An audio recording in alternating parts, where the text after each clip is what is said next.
গণতান্ত্রিক বাংলাদেশের সবাই এখন মুক্ত, ভেঙে পড়া আইনশৃঙ্খলা পরিস্থিতি দ্রুত উন্নতি করা হবে, নির্বাচন পরবর্তী সংবাদ সম্মেলনে তারেক রহমান। নির্বাচিত এমপিদের গেজেট প্রকাশ, শপথ হতে পারে মঙ্গলবারের মধ্যে। গণভোটে জনগণ সংস্কারের পক্ষে রায় দিয়েছে মন্তব্য আলী রিয়াজের। 2008-এর পর স্বচ্ছ, বিশ্বাসযোগ্য ও প্রতিযোগিতামূলক নির্বাচন হয়েছে, অভিমত ইইউ পর্যবেক্ষক প্রধানের। এই নির্বাচন ভবিষ্যতের জন্য উদাহরণ। দেখছিলেন ক্রাউন সিমেন্ট সংবাদ শিরোনাম, এবারে বিস্তারিত। জনগণ বিএনপির প্রতি যে বিশ্বাস ও ভালোবাসা দেখিয়েছে, বিএনপি তার প্রতিদান দিতে ঐক্যবদ্ধভাবে কাজ করবে, জানিয়েছেন দলের চেয়ারম্যান তারেক রহমান। শনিবার বিকেলে রাজধানীর একটি হোটেলে ত্রয়োদশ জাতীয় সংসদ নির্বাচন পরবর্তী বিএনপির সংবাদ সম্মেলনে এসব মন্তব্য করেন তারেক রহমান। তিনি বলেন, এই বিজয় বাংলাদেশের গণতন্ত্র ও জনগণের। এই নির্বাচন গণতন্ত্র প্রতিষ্ঠার পথ সুগম করেছে। এ সময় জামাতে ইসলামী, এনসিপি সহ অংশগ্রহণকারী সকল দলকে অভিনন্দন জানিয়ে তিনি বলেন, সবাই নিজ নিজ অবস্থান থেকে দায়িত্বশীল আচরণ করে দেশকে এগিয়ে নিতে হবে। দেশ গঠনে সকল রাজনৈতিক দলের চিন্তাভাবনা গুরুত্বপূর্ণ। 31 দফা নির্বাচনী ইশতেহার ও নোট অব ডিসেন্ট সহ জুলাই সনদ বাস্তবায়নে বিএনপি প্রতিশ্রুতিবদ্ধ বলেও মন্তব্য করেন তারেক রহমান। এ সময় নেতাকর্মীদের যে কোনো মূল্যে শান্তি শৃঙ্খলা বজায় রাখার আহ্বান জানান বিএনপি চেয়ারম্যান। যারা মানুষের গণ অধিকার প্রতিষ্ঠার সংগ্রামে প্রাণ দিয়েছেন, হতাহত হয়েছেন, দেশের গণতান্ত্রিকামী জনগণ আপনাদের ভূমিকাকে গভীর শ্রদ্ধার সঙ্গে স্মরণ করবে ইনশাআল্লাহ। প্রিয় দেশবাসী, জনগণের রায় পেলে বিএনপি রাষ্ট্র মেরামতের রূপরেখা উপস্থাপন করেছিল। অন্যান্য গণতান্ত্রিক দল এবং সারা দেশের জনগণের সঙ্গে মত বিনিময়ের মাধ্যমে 31 দফা প্রণয়ন করেছিল। 31 দফার আলোকে ঘোষণা করা হয়েছে দলীয় ইশতেহার। একই সঙ্গে কয়েকটি বিষয়ে নোট অফ ডিসেন্ট দিয়ে বিএনপি জুলাই সনদেও স্বাক্ষর করেছে। আমরা জনগণের কাছে প্রতিশ্রুতিবদ্ধ, প্রত্যাশিত প্রতিটি অঙ্গীকার পর্যায়ক্রমিকভাবে বাস্তবায়ন করব ইনশাআল্লাহ। ত্রয়োদশ জাতীয় সংসদ নির্বাচনে নির্বাচিত সংসদ সদস্যদের গেজেট প্রকাশ করেছে বাংলাদেশ নির্বাচন কমিশন। শুক্রবার রাতে নির্বাচন কমিশনের জ্যেষ্ঠ সচিব আখতার আহমেদ এই গেজেট জারি করেন। গেজেটে নির্বাচিত সংসদ সদস্যদের নাম, পিতা অথবা স্বামীর নাম, মাতার নাম এবং ঠিকানা প্রকাশ করা হয়েছে। গেজেট প্রকাশের পর এবার সংসদ সদস্য হিসেবে তাদের শপথের আয়োজন করা হবে। গতকাল রাতে গণভোটের ফলাফলেরও গেজেট প্রকাশ করেছে নির্বাচন কমিশন। গেজেটের তথ্য অনুযায়ী গণভোটে হ্যাঁ ভোট দিয়েছেন 4,82,660 জন। অন্যদিকে না ভোট দিয়েছেন এর অর্ধেকেরও কম সংখ্যক। গণভোটে বাতিল করা ব্যালট পেপারের সংখ্যা 74,22,637টি। প্রধান উপদেষ্টার কার্যালয়ের সূত্রে জানা গেছে, এখন পর্যন্ত সরকারের সিদ্ধান্ত অনুযায়ী নবনির্বাচিত সংসদ সদস্যদের শপথ পড়াবেন প্রধান বিচারপতি। স্পিকার বা ডেপুটি স্পিকারের শপথ পড়ানোর নিয়ম থাকলেও দ্বাদশ সংসদের স্পিকার শিরিন শারমিন চৌধুরী পদত্যাগ করেছেন এবং ডেপুটি স্পিকার শামসুল হক রুকু কারাগারে বন্দী রয়েছেন। এ অবস্থায় প্রধান বিচারপতি শপথ গ্রহণ করাতে পারেন। 16 ফেব্রুয়ারি শপথ পড়ানো হতে পারে। শপথ অনুষ্ঠানের জন্য এরই মধ্যে প্রস্তুতি নিতে শুরু করেছে সংসদ সচিবালয়। আগামী 16 থেকে 17 ফেব্রুয়ারির মধ্যে নির্বাচিত সংসদ সদস্য সহ নতুন সরকারের শপথ গ্রহণ অনুষ্ঠিত হবে বলে জানিয়েছেন অন্তর্বর্তীকালীন সরকারের প্রধান উপদেষ্টার প্রেস সচিব শফিকুল আলম। স্পিকার, ডেপুটি স্পিকারের অনুপস্থিতিতে সংসদ সদস্যদের কে শপথ পড়াবেন তাও এই সময়ের মধ্যে ঠিক হয়ে যাবে বলেও তিনি জানান। রাজধানীর ফরেন সার্ভিস একাডেমিতে এক ব্রিফিংয়ে প্রেস সচিব জানান, ক্ষমতা হস্তান্তর নিয়ে প্রধান উপদেষ্টা কাজ করছেন। ব্রিফিংয়ে ঐকমত্য কমিশনের কো চেয়ারম্যানের দায়িত্ব পালন করা বর্তমানে প্রধান উপদেষ্টার বিশেষ সহকারী হিসেবে গণভোটের মুখ্য সমন্বয়কারীর দায়িত্বে থাকা আলী রিয়াজ হ্যাঁ এর পক্ষে রায় দেওয়ার জন্য গণভোটের প্রচারণায় থাকা সংশ্লিষ্টরা সহ জনগণকে ধন্যবাদ জানান। বলেন, এখন সংস্কার বাস্তবায়নের দায়িত্ব ক্ষমতাসীন দল সহ সব রাজনৈতিক দলের। প্রকাশ হয়েছে এবং বাকি কাজ খুব দ্রুত গতিতে চলছে। চিফ অ্যাডভাইজার কালকেও কাজ করেছেন।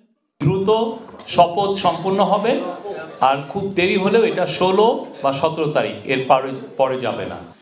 শপথের জন্য প্রস্তুতির কাজ গতকাল থেকেই শুরু হয়েছে। আজকে আপনারা দেখেছেন যে গেজেট অলরেডি এমপিদের গেজেট প্রকাশ হয়েছে এবং বাকি কাজ খুব দ্রুত গতিতে চলছে। চিফ অ্যাডভাইজার কালকেও কাজ করেছেন, আজকেও চিফ অ্যাডভাইজার কাজ করছেন এবং পুরো টিম কাজ করছে, ক্যাবিনেট কাজ করছে স্মুথ ট্রানজিশনের জন্য।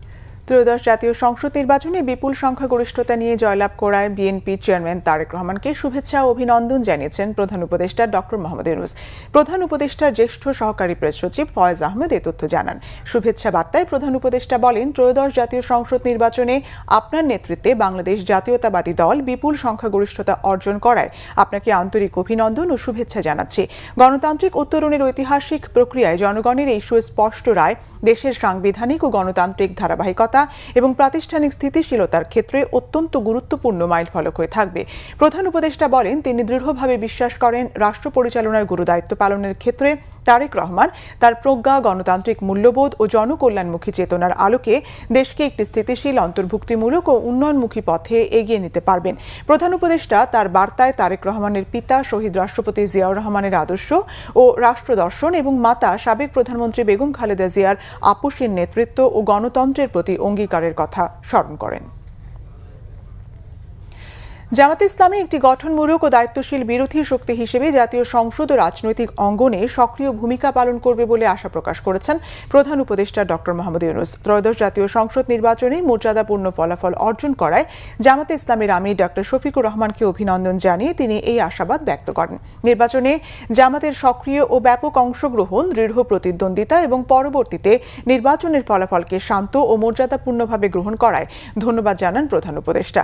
বলেন, নির্বাচনী প্রচার পর্ব থেকে শুরু করে ফলাফল ঘোষণার পরবর্তী সময় পর্যন্ত রাজনৈতিক শিষ্টাচার, সংযম, দায়িত্বশীল বক্তব্য এবং কর্মীদের প্রতি শান্তিপূর্ণ আচরণের আহ্বান দেশের সামগ্রিক পরিস্থিতিকে স্থিতিশীল রাখতে বিশেষ ভূমিকা রেখেছে। গণতন্ত্রকে শক্তিশালী, অংশগ্রহণমূলক ও প্রাতিষ্ঠানিকভাবে সুসংহত করতে সরকার ও বিরোধী দল উভয়েরই দায়িত্বশীল ও নীতিনিষ্ঠ ভূমিকার কথা স্মরণ করিয়ে দেন তিনি। রাষ্ট্রের জবাবদিহিতা নিশ্চিত করার ক্ষেত্রে একটি সুস্থ ও ইতিবাচক রাজনৈতিক সংস্কৃতি গড়ে উঠবে বলেও প্রত্যাশা প্রধান উপদেষ্টার।